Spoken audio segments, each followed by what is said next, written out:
जय हिंद छात्रों, आज हम लोग पढ़ने वाले हैं विद्युत अपघटन संबंधी फैराडे का नियम।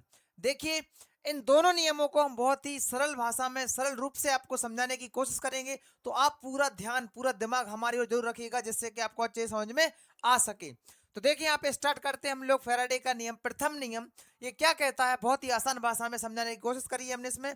तो देखिए यहाँ पे, इस नियमानुसार विद्युत अपघटन के समय इलेक्ट्रोडों पर मुक्त हुई पदार्थ की मात्रा उसमें प्रवाहित आवेश की मात्रा के अनुक्रमानुपाती होती है।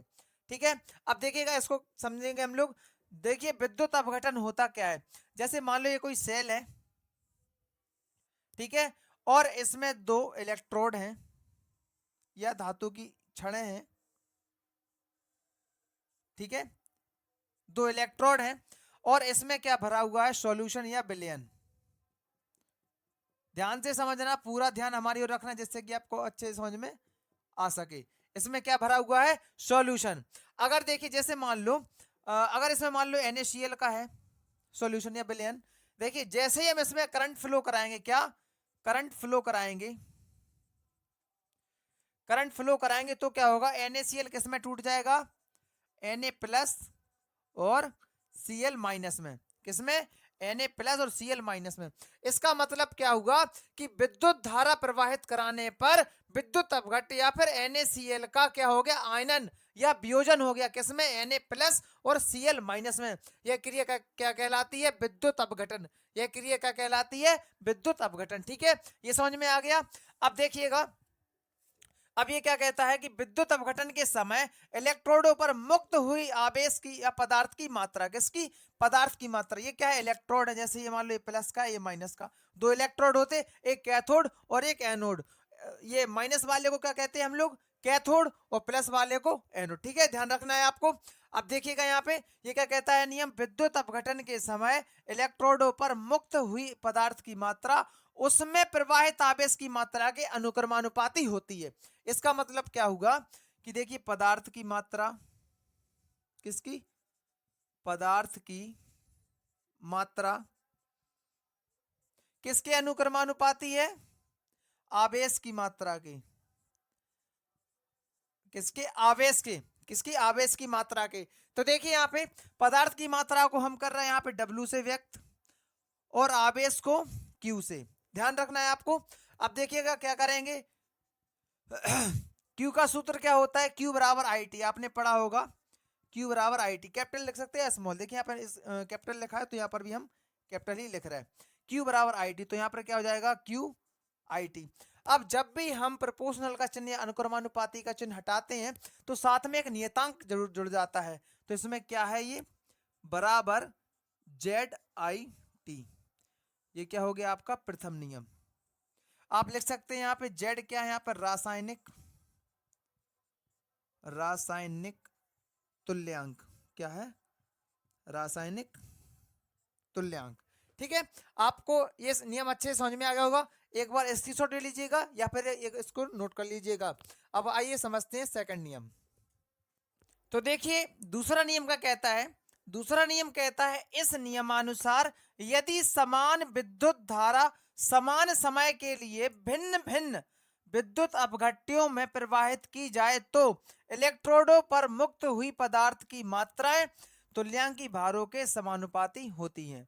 समझ रहे हैं। अब देखिएगा कैसे, जैसे उसमें क्या था कि एक हम विद्युत अपघट्य ले रहे थे, इसमें क्या है, कई लेना है, मतलब एक से ज्यादा। देखिएगा,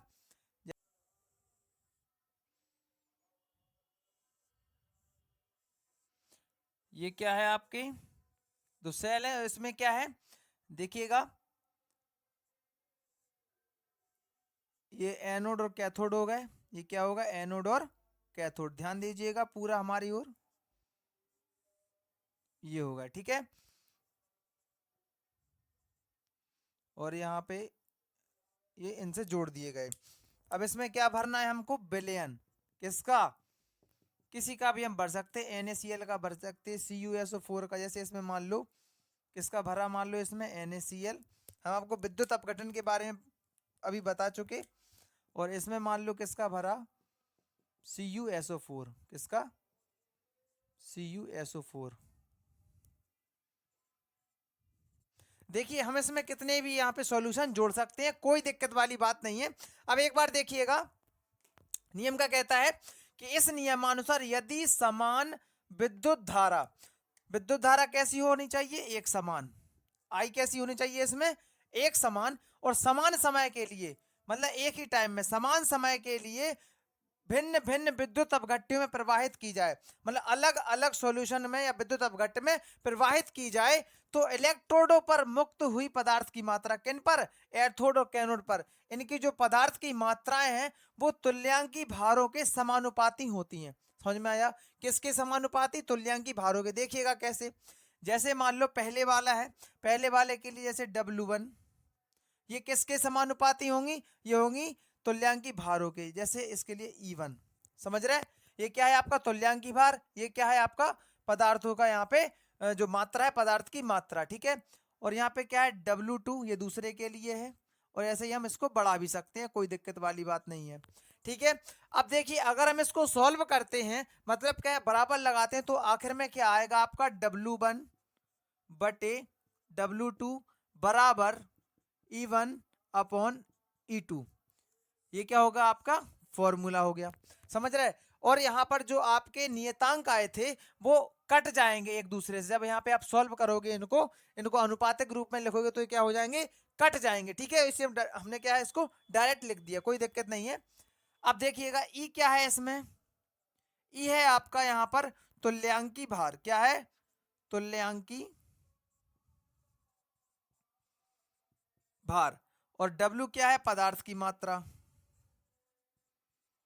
पदार्थ की मात्रा, ठीक है। अब एक काम कीजिएगा, आप या तो नोट कर लीजिएगा या फिर इसका एक स्क्रीनशॉट ले लीजिएगा। और अगर आपको वीडियो अच्छी लगी हो तो ऐसे ही इंपॉर्टेंट टॉपिक के लिए हमारे चैनल को सब्सक्राइब जरूर कीजिएगा, जिससे कि आपको जो है सबसे पहले वीडियो जाके मिल सके। जय हिंद, जय भारत।